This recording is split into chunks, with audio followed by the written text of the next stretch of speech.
열왕기상 18장 30절로 40절 말씀 함께 교독할 때 제가 먼저 읽겠습니다. 엘리야가 모든 백성을 향하여 이르되 내게로 가까이 오라. 백성이 다 그에게 가까이 가매 그가 무너진 여호와의 제단을 수축하되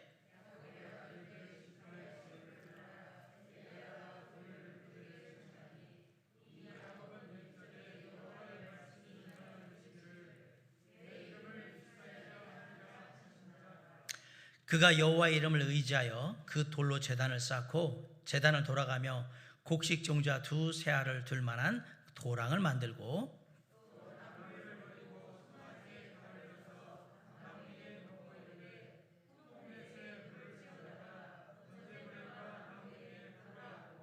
또 이르되 다시 그리하라 하여 다시 그리하니 또 이르되 세 번째로 그리하라 하여 세 번째로 그리하니 저녁 소재 드릴 때에 이르러 선지자 엘리야가 나아가서 말하되 아브라함과 이삭과 이스라엘의 하나님 여호와여 주께서 이스라엘 중에서 하나님이신 것과 내가 주의 종인 것과 내가 주의 말씀대로 이 모든 일을 행하는 것을 오늘 알게 하옵소서.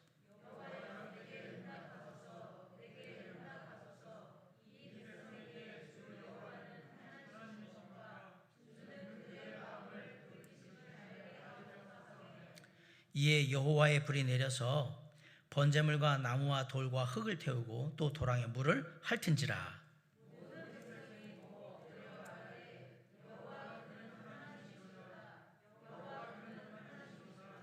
40절 다같이 엘리야가 그에게 이르되 바알 선자를 잡되 그들 중 하나도 도망하지 못하게 하라 하매 곧 잡은지라. 엘리야가 그들을 기손 시내로 내려다가 거기서 죽이니라. 아멘. 사랑과 은혜가 풍성하신 아버지 하나님, 이 시간 기도합니다. 하나님의 말씀을 함께 살펴보려고 합니다.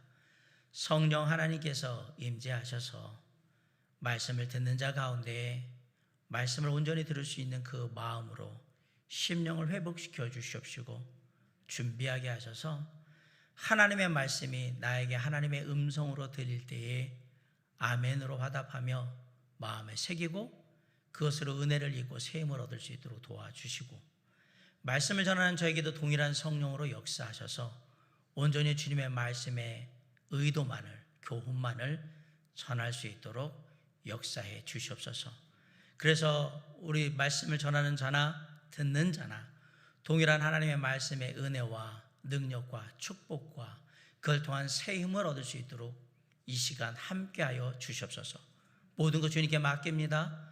홀로 주관하시고 영광 받으시길 간절히 바라올 때 예수 그리스도 이름으로 감사하며 기도를 삼나이다. 아멘. 앉아주시기 바랍니다.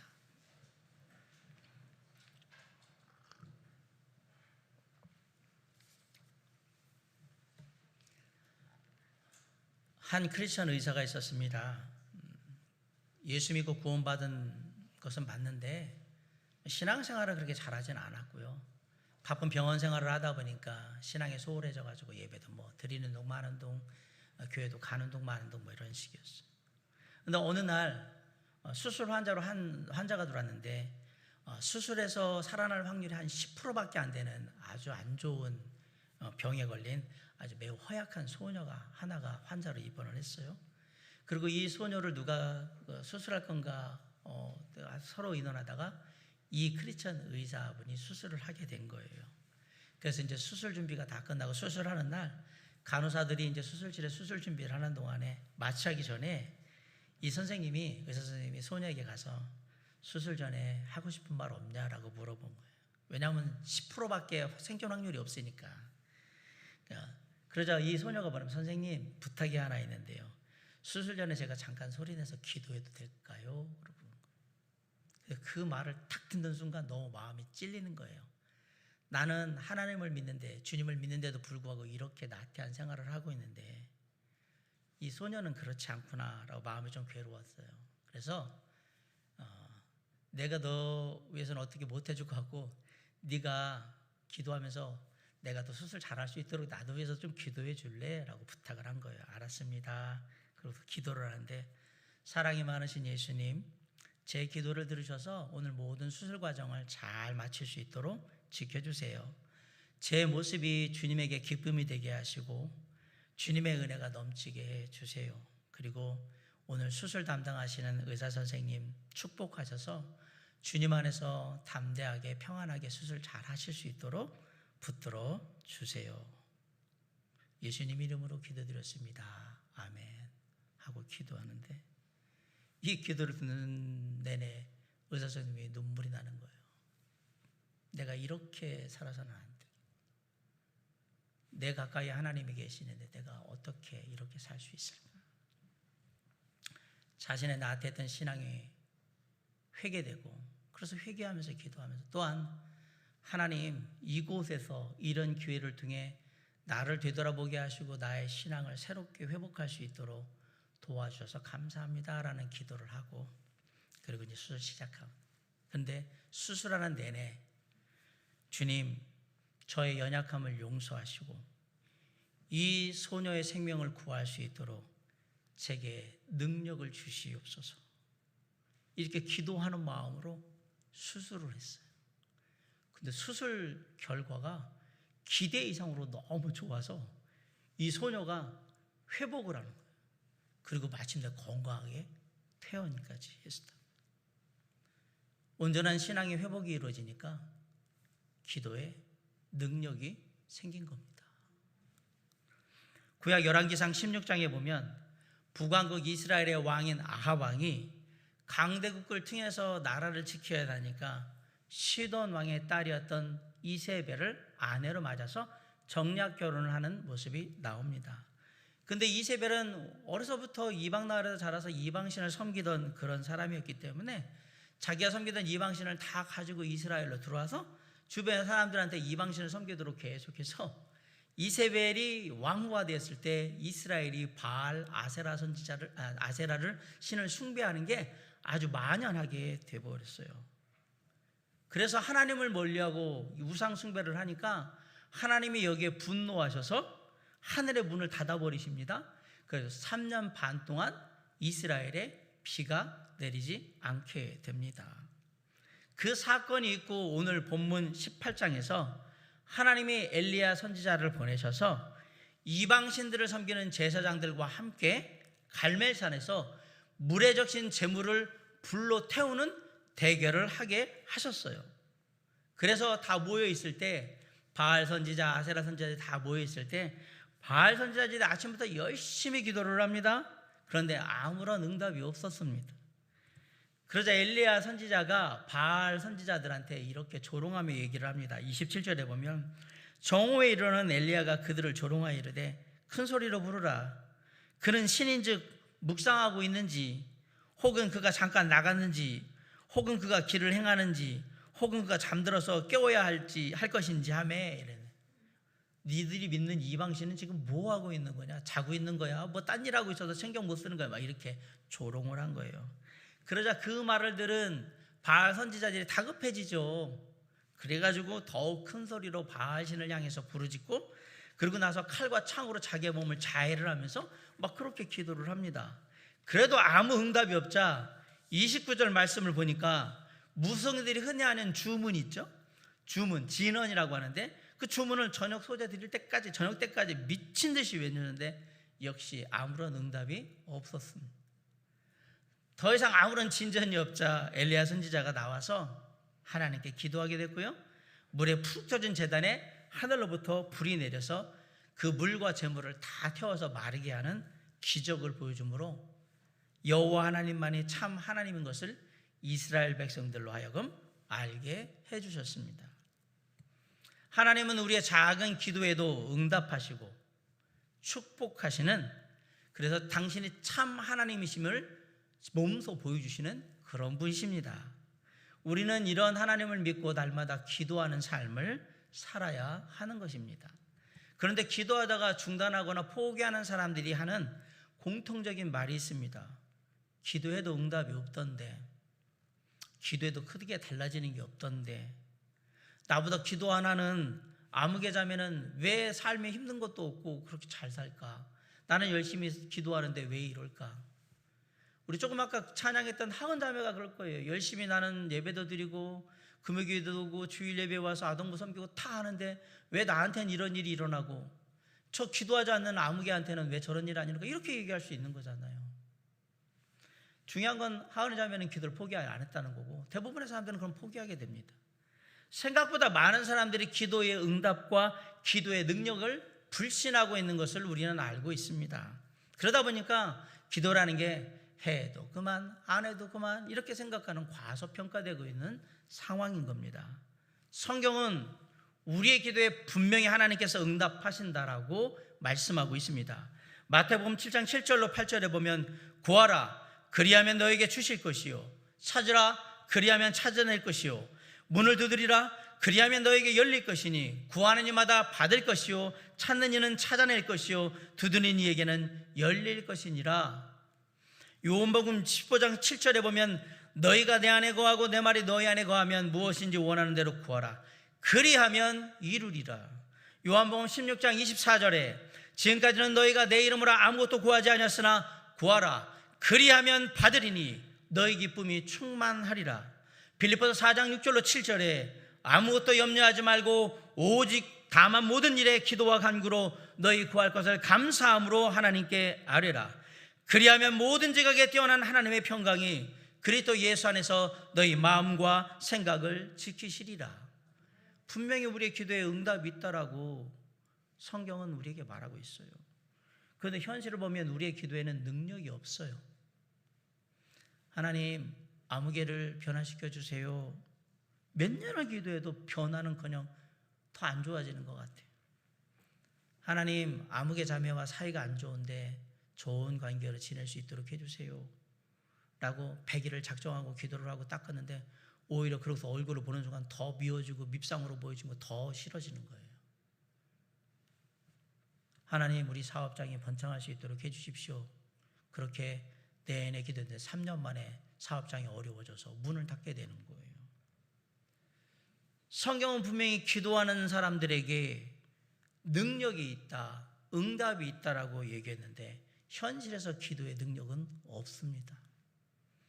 어디에 문제가 있는 걸까요? 뭐가 부족한 걸까요? 어떻게 하면 성경이 말하는 것처럼 우리의 삶이 능력 있는 기도를 하는 삶을 살 수 있게 될까요? 우리의 삶이 능력 있는 기도를 하는 삶, 기도의 능력을 회복하기 위해서는 3가지가 필요하다고 오늘 성경이 우리에게 얘기합니다.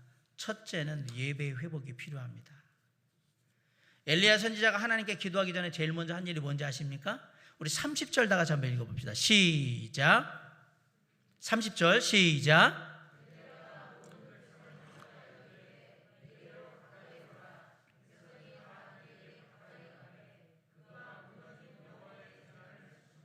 네, 엘리야 선지자가 하나님께 기도하기 전에 먼저 한 게 뭐냐? 무너진 여호와의 제단을 수축하는 거예요. 여기서 무너진 제단을 수축했다라는 말은 제단을 새로 만들었다는 말이 아니고요, 제단을 다시 쓸 수 있도록 수리했다라고 얘기하는 겁니다. 앞서 잠깐 얘기한 대로 아합 왕의 아내인 이세벨은 수많은 하나님의 선지자들을 잡아다가 죽였습니다. 동시에 하나님께 제사를 드리게 만들어 놓은 수많은 제단들을 다 헐어버렸어요. 당연히 갈멜산에 있던 하나님을 예배하던 제단도 무너진 상태였고, 이를 본 엘리야 선지자는 하나님께 기도하기 전에 하나님께 제사 드리는 제단부터 다시 수리했던 겁니다. 마찬가지로 우리가 기도하기 전에 먼저 해야 될 일이 무엇이냐? 하나님께 드리는 제사 드리는 제단을 수축해야 한다라는 사실이에요. 이 말은 교회의 예배당을 새롭게 건축하라는 말이 아닙니다. 이 앞에 있는 강단장식을 새롭게 멋지게 다시 하라는 얘기도 아닙니다. 저와 여러분의 마음속에 있는 하나님을 향한 예배의 제단을 다시 똑바로 세우라고 지금 얘기하는 겁니다. 기도하기 전에 뭘 해야 하느냐? 예배가 회복되어야 한다라고 얘기하는 거예요. 무너져진 우리 마음속에 하나님을 향한 제단이 제대로 수축이 되지 않으면, 우리가 하나님께 드리는 예배가 온전한 예배로 세워지지 않으면 기도의 능력은 일어나지 않는다라고 얘기하는 겁니다.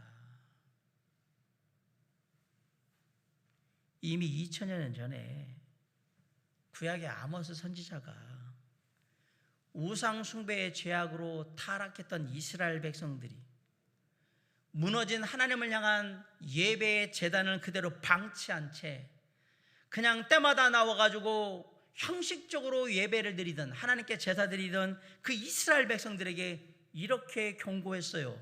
내가 너희 절기를 미워하여 멸시하며 너희 성회들을 기뻐하지 아니하나니 너희가 내게 번제나 소제를 드릴지라도 내가 받지 아니할 것이요 너희의 살진 희생의 화목제도 내가 돌아보지 아니하리라. 네 노래소리를 내 앞에서 그칠지어라. 네 비파 소리도 내가 듣지 아니하리라.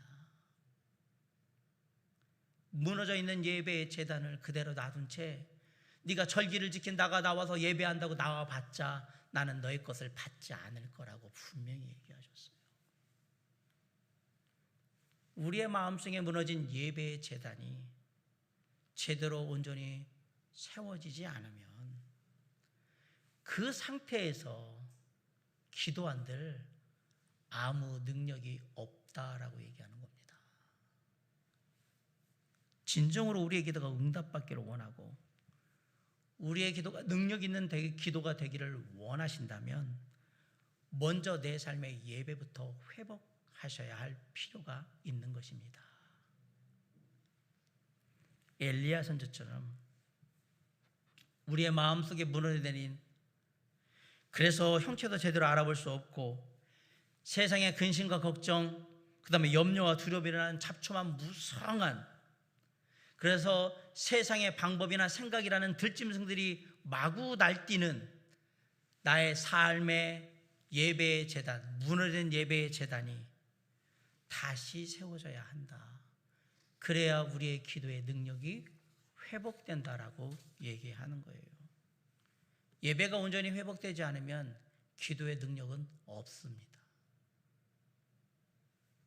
하나님을 향한 가장 기본적인 자세조차 제대로 되어 있지 않는데 어떻게 하나님과의 대화이며 하나님과 만나는 교제인 기도를 통해서 하나님과 마음을 나누고 하나님의 능력이라는 도우심을 입을 수 있겠는가 한번 생각해 보시기 바랍니다. 하나님이 약속하신 기도의 능력을 힘있게 원하신다면 먼저 온전한 예배 회복이 중요하다라는 사실입니다. 예배에 성공하는 사람이 능력 있는 기도를 하게 될 것이고요.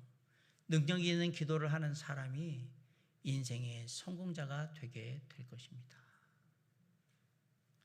엘리야 선지자처럼 온전한 예배의 회복을 통해서 기도의 능력을 회복함으로 능력 있는 기도를 하는 삶을 살아갈 때 우리가 코로나19라는 힘들고 어려운 상황이 닥쳐 있지만 이 시간들을 멋있게 헤쳐 나갈 수 있을 거라고 믿습니다. 온전한 예배의 회복을 통해서 기도의 능력을 회복함으로 코로나19라는 상황을 이루어나가는, 헤쳐나가는 저와 여러분이 될 수 있기를 주님의 이름으로 간절히 축원합니다. 첫 번째로 회복되어야 될 것, 능력 있는 기도의 삶을 위해 첫 번째 회복될 것은 바로 예배라는 사실이요. 그럼 두 번째로 회복될 게 무엇이냐? 믿음의 회복이 필요합니다. 엘리야 선지자는 하나님의 제단을 수축한 후에 또 뭔가를 합니다. 본문의 31절로 35절의 말씀에 보니까 12돌로 제단을 쌓고 12지파를 상징하는 12돌로 제단을 쌓아요. 그 다음에 제단 주위에 또랑을 팝니다. 그리고 그 위에 나무를 쌓습니다. 나무를 쌓은 후에 그 위에 송아지를 제물로 드립니다. 그리고 사람들을 시켜서 그 제물 위에서부터 이 제단에 그냥 계속해서 물을 통으로 3번, 4개의 통으로 3번, 12통이나 물을 부어요. 당연히 제단뿐만 아니라 도랑까지 물이 가득 찰 만큼 그렇게 젖어버렸어요.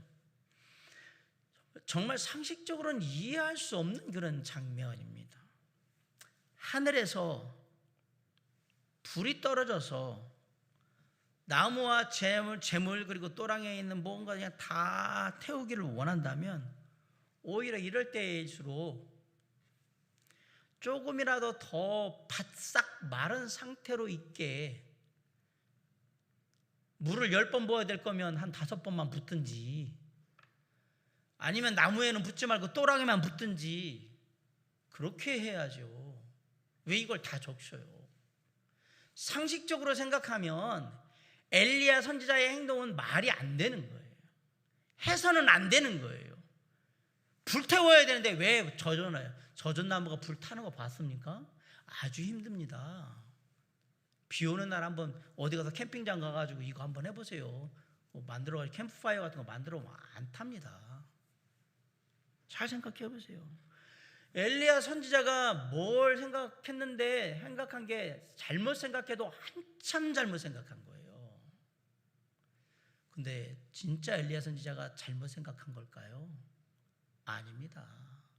엘리야 선지자는 그만큼 분명한 기도 응답의 확신이 있었다라는 사실입니다. 엘리야 선지자는 자신이 기도한 대로, 비록 상황은 이렇지만 자신의 기도대로 응답받을 거다라는 확신, 믿음이 분명히 있었기 때문에 이렇게 한 거예요. 잘 보세요. 불을 붙이는데 최악의 상태를 만들었다라는 얘기는 상식적으로 보면 정말 어리석은 짓을 한 거라고 보이지만 이걸 반대로 뒤집어 보세요. 상식적이지 않은 가운데서 정상적인 사람이 이런 행동을 하고 있다는 얘기는 바꿔 얘기하면 하나님께서 이런 최악의 상태지만 이러한 최악의 상태를 넘어서 내 기도대로 분명히 기도에 응답하셔서 이 모든 것을 다 태워주실 것이라는 믿음이 있기 때문에 하는 행동인 겁니다. 바꿔 생각해 보란 말이에요. 이처럼 하나님께서는 믿음을 가지고 믿음대로 기도하는 사람의 기도에 응답해 주시는 것입니다. 각 나라 사람들이 가게에 가서 상점에 가서 물건을 살 때 상점의 주인들이나 그걸 파는 점원들한테 묻는 질문을 보면 그 나라 사람들의 민족성이 보인다고 하는데요. 프랑스 사람들은 어디 가서 물건을 살 때 이렇게 묻는데요. 이거 최신 제품 맞냐고 묻는데요. 독일 사람들은 이거 튼튼합니까? 라고 물어보는데요.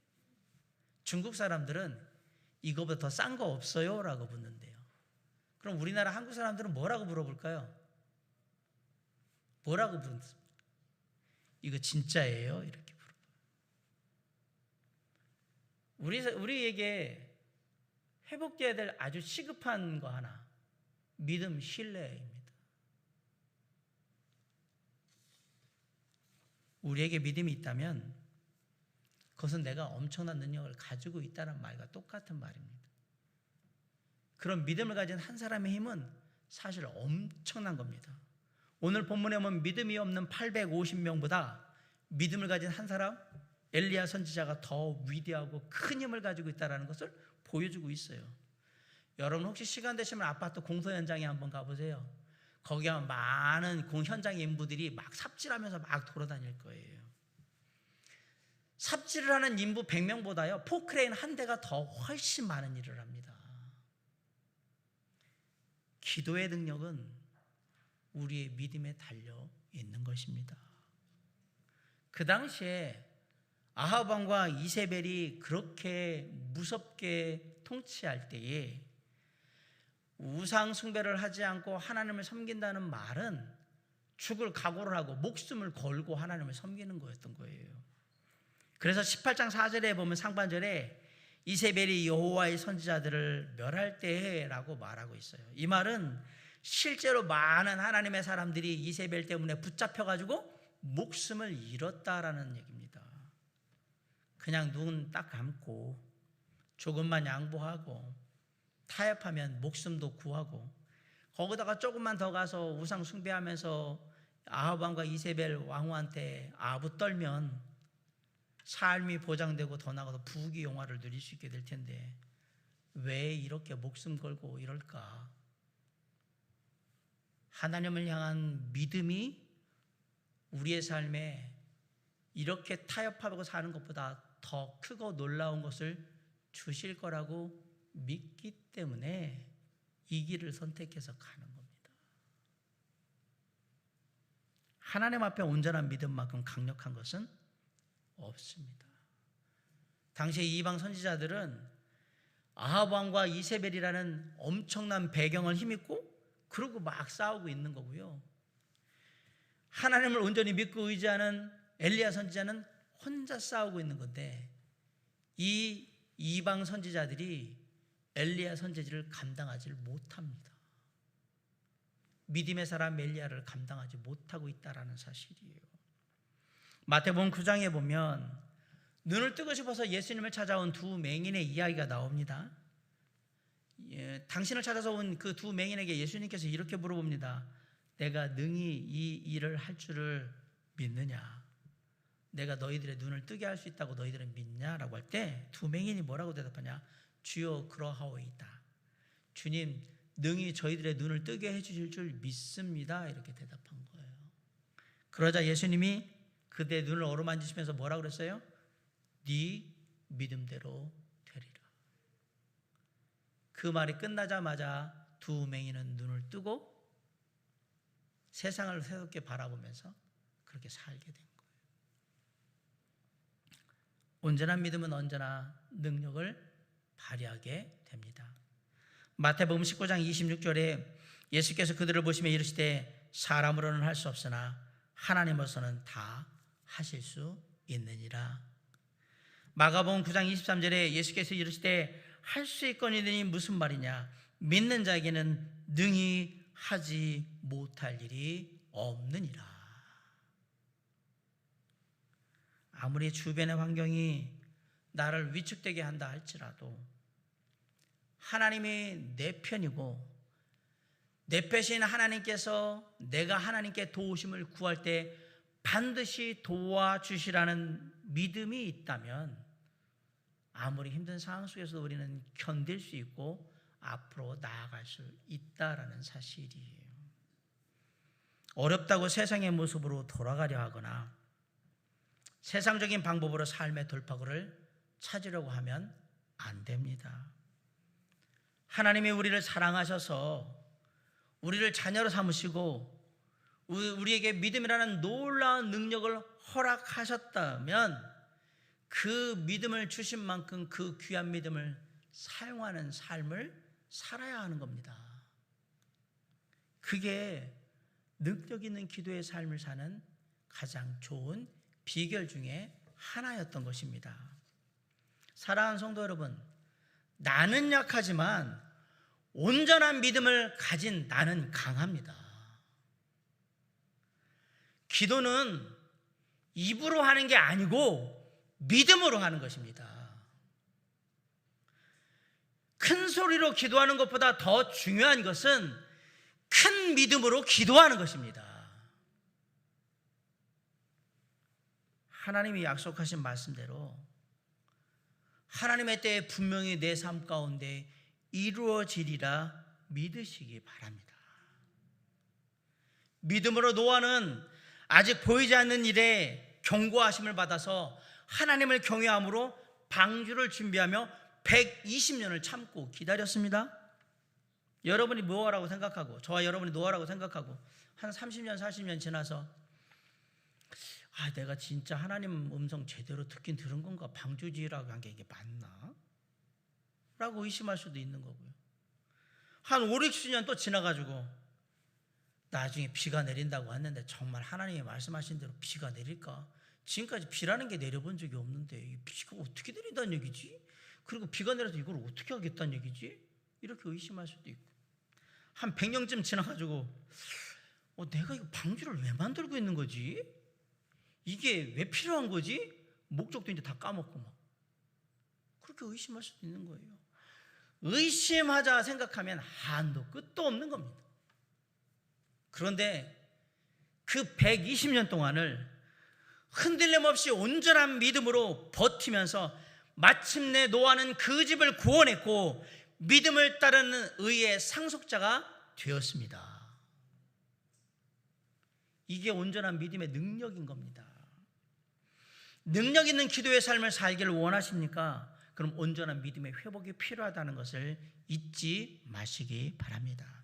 엘리야 선지자처럼 온전한 믿음의 회복을 통해서 우리가 가진 기도의 능력을 회복함으로 코로나19로 힘들지만 이 힘들고 어려운 이 시간 속에서도 이 시간들을 멋있게 정말 대단한 마음으로 굳건하게 이렇게 이겨나가는, 극복해가는 저와 여러분이 될 수 있기를 주님의 이름으로 간절히 축원합니다. 자, 능력 있는 기도의 삶을 이루기 위해서 우리에게 회복되어야 될 첫 번째 것은 예배의 회복이었고, 두 번째 것은 믿음의 회복이었습니다. 마지막 하나, 우리가 능력 있는 기도의 삶을 살기 위해서 회복되어야 될 마지막 세 번째 것은 뭐냐? 규칙적인 기도의 생활이 회복되어야 합니다. 그래야 능력 있는 기도의 생활을 할 수 있는 겁니다. 오늘 본문에 보면 흥미로운 사실 한 가지가 나와요. 엘리야 선지자가 저녁 소재 드릴 때 기도했다라는 얘기가 나와요. 우리 36절 한번 다 같이 읽어볼게요. 36절 시작.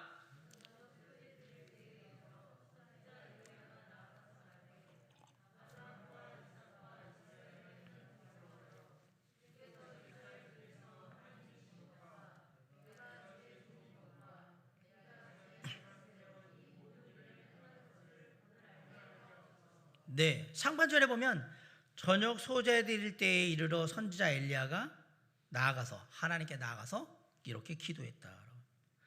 갈멜산 결투에서 이방인 선지자들은 아침부터 대결이 시작하자마자 그냥 기도하기 시작했어요. 춤을 추면서 난리를 치기 시작합니다. 안 되니까 몸을 이제 자해하기 시작을 하고요. 오후에는 미친 듯이 그냥 큰 소리로 진원 주문을 외우기 시작합니다. 랄랄랄랄 그러면서 막 그냥 막 그런 거 있잖아요. 그걸 하기 시작한 거예요. 언제까지? 저녁 때 될 때까지. 그런데 엘리야 선지자는 그런 이방 선지자들의 모습을 보면서 가만히 있는 거예요. 그냥 기도도 안 해요. 가만히 쳐다보고 있는 거예요. 엘리야 선지자는 하루 종일 가만히 있다가 저녁 소재 드릴 때에 그때 대해서 비로소 기도를 시작합니다. 왜 하필이면 이때까지 기다렸다가 기도를 했을까요? 이스라엘 백성들은 하루에 최소한 2번은 기도를 한대요. 아침과 저녁에 소제를 드릴 때 기도를 합니다. 소제는 곡식 제물로 드리는 제사예요. 이 시간엔 하나님이 베푸신 은혜에 감사하고 오늘도 하나님의 은혜 가운데 충성되의 하루를 살겠습니다라는 다짐으로 하나님께 나아가는 거예요. 이 소제의 시간은 예배의 시간보다는 오히려 기도를 하고 다짐하는 시간에 훨씬 더 가까워요. 그 시간에 엘리야 선지자가 잘 생각해 보세요. 아무 때나 기도하시는데도 불구하고 그 저녁 소제 시간에 딱 맞춰서 정해진 시간에 맞춰서 기다렸다가 기도함으로 우리에게 뭐라 주냐? 규칙적으로 기도하는 생활이 얼마나 중요한지를 지금 우리에게 알려주는 거예요. 여러분, 아동부 교사들은 매일 저녁 8시에 아이들과 소통을 하면서 기도하고 하찮은 시간들을 갖습니다. 청년부 교사들도 매주 화요일날 10시에 규칙적으로 교사 기도회를 하고 있어요. 청년부는 세겹절 프로젝트라고 해서 3명씩 짝을 져서 매일 40일 동안 서로 기도해주는 그런 프로그램을 하고 있어요. 19세기에 남아프리카의 성자라고 불리며 기도와 성령의 사람으로 존경받았던 앤드류 머레이라는 사람이 이런 말을 했어요. 일정한 기도의 시간이 없는 사람은 기도하는 사람이 아니다. 자기 나름대로 정해진 기도의 시간이 없다는 얘기는 기도 안 한다 이렇게 얘기한 거예요. 물론 기도는 아무 때나 해도 상관이 없습니다. 사실 기도한다는 그 자체만으로도 목회자인 제 입장에는 다행스럽다는 생각이 듭니다. 안 하는 것보다는 하는 게 나으니까. 사실 우리의 삶 자체가 기도이고요. 항상 기도하는 마음으로 살아야 합니다. 그럼에도 불구하고 규칙적으로 기도의 시간을 정해놓고 최선을 다해서 그 시간을 지켜서 기도를 한다면 하나님께서 그 기도에 놀랍게 역사하셔서 축복하실 거라고 믿습니다. 우리는 매일 매순간 기도하지 않으면 안 됩니다. 누가 기도하지 않고 주님의 뜻을 따라서 하루를 온전히 살 수 있겠습니까? 누가 기도하지 않고 그날에 당하는 어려움과 고통을 이기고 그리고 사단마귀의 그 모든 괴계를 대적하면서 살아갈 수 있겠습니까? 여러분, 위대한 기도의 사람들이 성경에 많이 나오는데 그들은 한 번 기도한 거로 몇 달을 버티는 사람들이 아닙니다. 위대한 기도의 사람들은 40일 금식기도 한 번 했다고 1년치 기도를 퉁치는 사람들이 아닙니다. 위대한 기도의 사람들은 하루라도 한순간이라도 기도하지 않으면 나는 주님을 절대 따라서 살 수 없다. 나는 그렇게 연약한 존재이며 내 삶은 항상 주님께 기도함으로 나가야만 이루어지는 그러한 삶이라고 날마다 때마다 일마다 기도로 고백하는 그러한 사람들이 위대한 기도의 사람들이었습니다. 규칙적인 기도의 생활을 하는 엘리야에게 놀랍게도 기도의 능력이 있었어요. 36절로 37절을 우리 다 같이 한번 읽어보시죠. 다시 시작. 저녁 소재 드릴 때에 이르러 선지자 엘리야가 나아가서 말하되 아브라함과 이삭과 이스라엘 하나님 여호와여,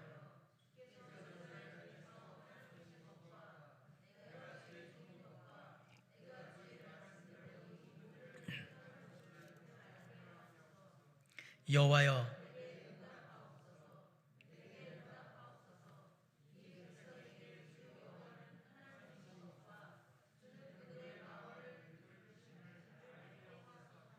네, 엘리야의 기도의 내용을 잘 보세요. 철저히 하나님을 높이는 기도를 하고 있고요. 기도의 응답을 원하는 이유가 있어요. 뭐냐면 이것을 통해서 하나님이 영광 받으시기를 원합니다. 엘리야의 기도는 이기적인 자기만을 위한 목적이 하나도 없습니다. 엘리야는 이런 기도를 날마다 정해진 시간에 하나님께 드리고 있었다라는 사실이에요. 그런데 아이러니게도 여러분이 만약 규칙적인 기도 생활을 하잖아요. 그러면 그렇게 규칙적인 기도 생활을 하는 가운데 기도한 제목들은 늘 응답이 더딘 것 같은 느낌이 들어요.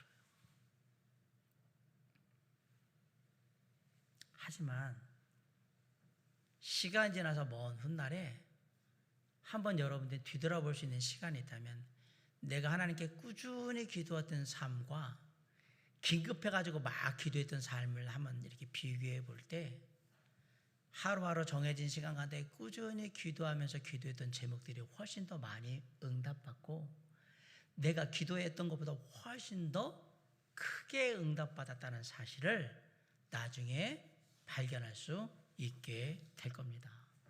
그런데 그렇게 되는 데는 이유가 있습니다. 모든 기도에는 하나님께서 기대하시는 기도의 양이 담겨 있습니다.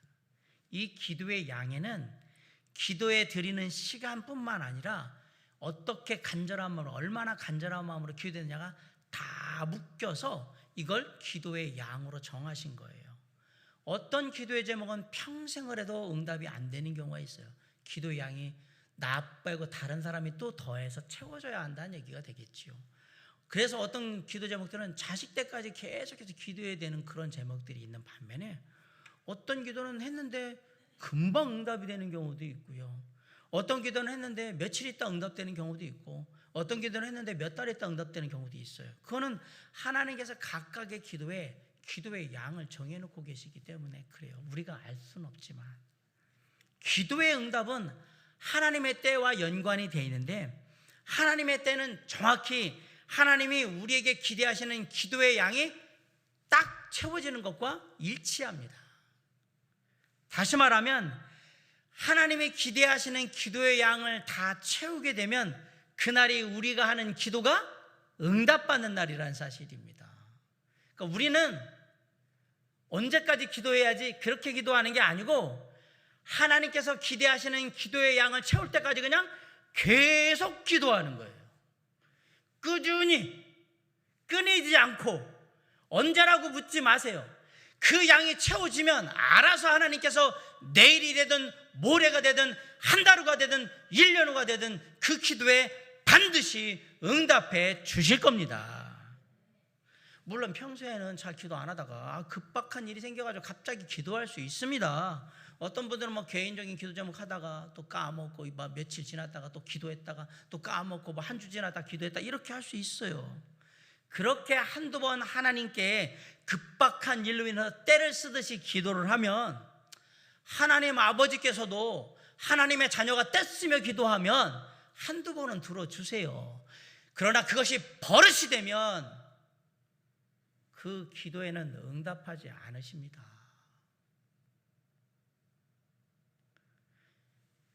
기도하지 않다가 맨날 때만 되면 떼써가지고 기도하면 응답받겠다라고 생각하신다면 한두 번은 가능하겠으나 그 이상은 기도의 응답을 기대하지 않는 편이 훨씬 더 나을 겁니다.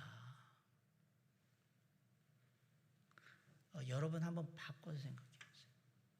제가 회사의 사장인데 우리 김명경 집사님하고 송영영 집사님이 우리 회사의 직원이요. 김명경 집사님 한 달 내내 일을 했어요. 송영영 집사님은 한 달 내내 일한 것도 하고 10일 일하고 와가지고 아침에 9시에 출근해가지고 12시에 퇴근하고 나갔어요. 그런데 월급을 똑같이 달라고 그래요. 누가 주겠습니까 그거를? 한번 생각을 한번 해보세요. 그래서 떼쓰는 거예요. 나 그래도 회사 직원이니까 그럼 돈 주셔야죠. 아니, 상식적으로 생각을 해보라.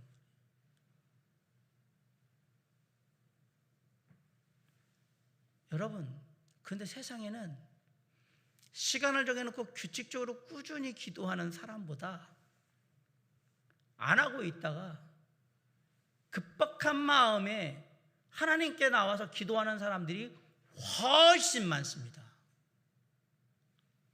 그러면 당연히 급박한 마음으로 간절한 마음으로 막 기도를 하겠지요. 근데 기대했는데 이게 안 좋아가지고 기도의 양이 안 차서 응답이 바로 안 되면, 하나님 요거 내일까지 돼야 되는 대로 막 기도하는데 안 되면, 그럼 무슨 생각이 들어요? 에이, 나 그래도 진짜 급한 마음에 열심히 기도했는데 안 된다고 또 낙심하고, 낙심하면 기도하면 뭐해? 하나님 뭐 응답도 안 하는 거, 하나님과 멀어질 거고, 하나님과 멀어지면 기도 같은 건 필요 없는 거야. 그럼 기도를 아예 이제 포기하게 되겠죠. 그런 사람이 많아져. 더욱이 우리가 긴급한 마음으로 급박하게 하는 기도의 대부분의 기도는 너무 급박해서 이게 하나님의 뜻인지 아닌지도 구분하지 못하는 가운데 마구 기도하는 경우가 대부분이라는 사실이에요. 이게 진짜 하나님의 뜻일까? 이 기도절을 가지고 하나님께 나가는 게 맞을까라는 걸 한 번도 생각 안 해요. 그냥 급하고 내게 이루어져야 된다고 생각하니까 막 갖다 가지고 가는 거예요. 내가 자녀니까 들으시겠지라고 생각을 해요. 그렇게 하나님의 뜻인지 아닌지 구분하지 못하고 급박하게 기도하니까 그 기도에 하나님을 향한 찬양과 감사가 있는 게 아니라 울부짖음만 있는 거예요. 놀랍게도. 그리고 급박한 기도가 되니까 하나님과 대화. 하나님, 왜 왔니? 하나님 보고 싶어서 왔습니다. 그래? 그래도 너 뭐가 있어서 그래? 아니에요. 그냥 하나님과 만난다는 게 기쁘고 감사한 마음에서 늘 하나님이 저에게 해줬던 이런 것들이 너무 감사해요. 이렇게 뭐 오고 가는 대화가 있는 게 아니라, 하나님 지금부터 잘 들으세요. 제 말 잘 들으세요. 집중하셔야 돼요. 그리고 이거 들어준지 안 들어준지 그냥 협박하고 위협하고 요구하는 식의 그런 식으로 막 하고 있는 거예요. 급박하니까 그렇게 되는 거예요. 가부간에 결정을 내주셔야 됩니다. 내일까지 결정 내주셔야 돼요. 안 되면 일주일 안으로 결정 내주셔야 돼요. 안 되면 안 됩니다. 막 이렇게 되는 거예요. 저는 우리 성도들이 때때로 삶의 급박한 상황 때문에 간절한 마음을 가지고 하면서 하나님께 작정 기도하고 금식 기도하는 것 좋다고 생각합니다. 기도하지 않는 것보다 급박한 상황 속에서 그렇게라도 기도한다면 저는 다행이라고 생각합니다.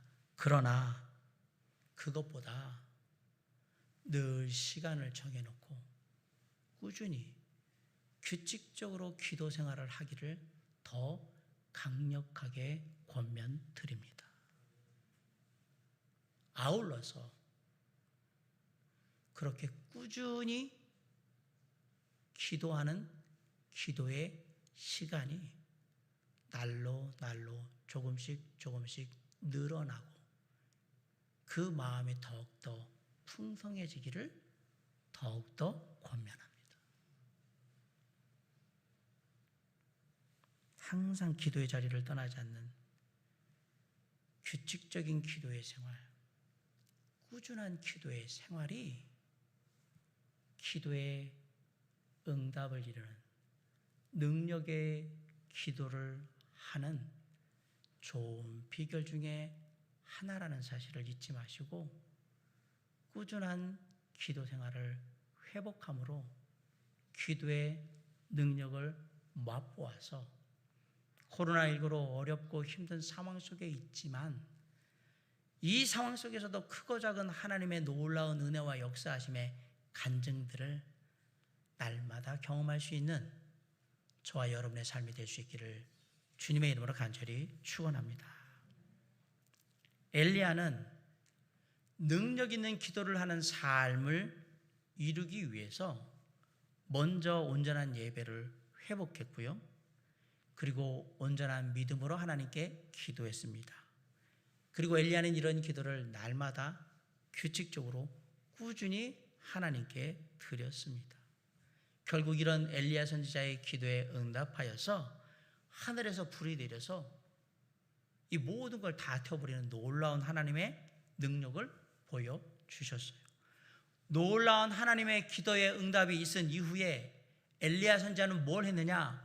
바알 아세라 선지자, 이방 선지자들을 다 잡아다가 죽여버립니다. 하나님을 향한 자신의 기도를 조롱하고 방해했던 모든 것들을 깨끗하게 제거해버린 겁니다. 기도의 능력을 허락하신 하나님만 오로지 믿고 의지하며 살아가겠다라는 결연한 의지를 이방 선지자들을 다 죽임으로 말미암아서 마음에 새긴 거예요. 우리의 신앙은 기도의 능력을 통해서 하나님의 능력을 맛보고 끝나는 게 아닙니다. 하나님의 능력을 맛보는 것보다 훨씬 더 중요한 것은 그 능력을 맛보고 난 다음에 어떻게 했느냐입니다.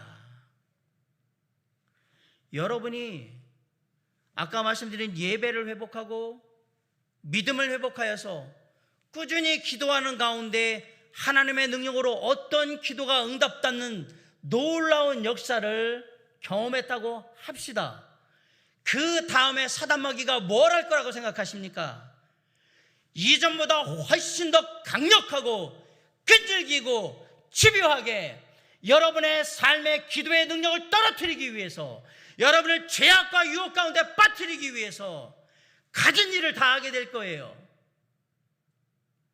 그걸 어떻게 할 건데요? 하나님의 능력을 맛본 후에 하나님의 능력을 맛본 삶을 계속해서 유지해가는 게 훨씬 더 중요한 거예요.